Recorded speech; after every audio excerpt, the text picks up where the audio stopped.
A game played on a rectangular court by two players or two pairs of players equipped with light rackets used to volley a shuttlecock over a high net that divides the court in half.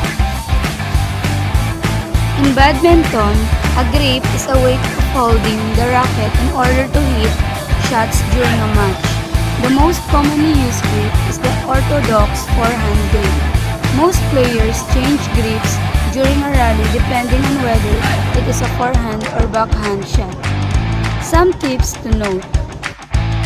First, grip your racket comfortably but not too tightly. Second, your grip should be close to the hit or base of the racket to have more leverage. And last, don't fret too much over getting the grip perfectly. Using your thumb and fingers, hold the shuttle at the head and raise it to about shoulder level. The way you hold and shuttle does not matter much when it comes to the forehead serve. Anything that is comfortable should work fine.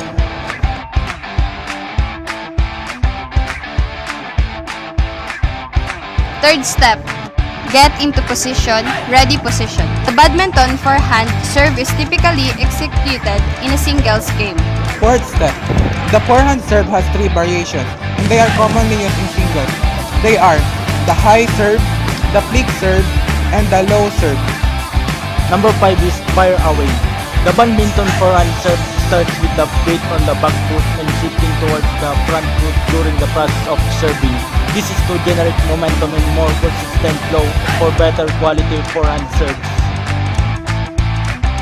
The flight serve, while ultimately also landing at the back of the court, should sail quickly towards the back without much height.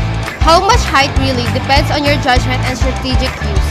Forehand badminton serve technique by itself is not all that hard to master, but to use it effectively in a badminton match to your advantage is a different story.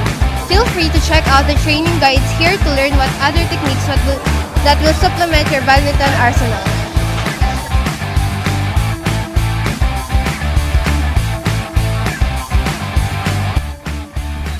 Volleyball is a game for two teams, usually of 6 players, in which a large ball is hit by hand over high net. The game aim being to score points by making the ball reach the ground on the opponent's side of the court. Learn the basic stance. Practice your serve. A basic serve gets the ball over the net and into the other court to start the rally. This can be done anywhere behind the serve line. A serve that immediately scores a point only touches the server's hands. Is referred to as an ace. Most commonly, this is done by hand, fist, or arm. Bump the ball. This is the most commonly used shot for returning a serve. Ideally, you would pass it to the setter on the team. The bump is the first in a 3-move play. Practice setting. Typically, you will not set the ball on the return of serve. Instead, you will use the set to get the ball into the air so that another player can bump it or spike it. Know how to spike. This is also known as the attack. Serve the ball again. The team that won the last point gets to serve the ball if you rotate now. Be ready to block. For the 3 players at the net, this is used to stop an attack or spike. There are 2 types of block, which is the offensive block that aims to keep the ball on the opponent's side, and the defensive or soft block that is used to stop the power behind the ball to make it easier to send it back. And lastly, dig. This is mainly a term for a dive, a spectacular play where the player saves the ball right before it hits the ground. It involves a great level of reflex and agility.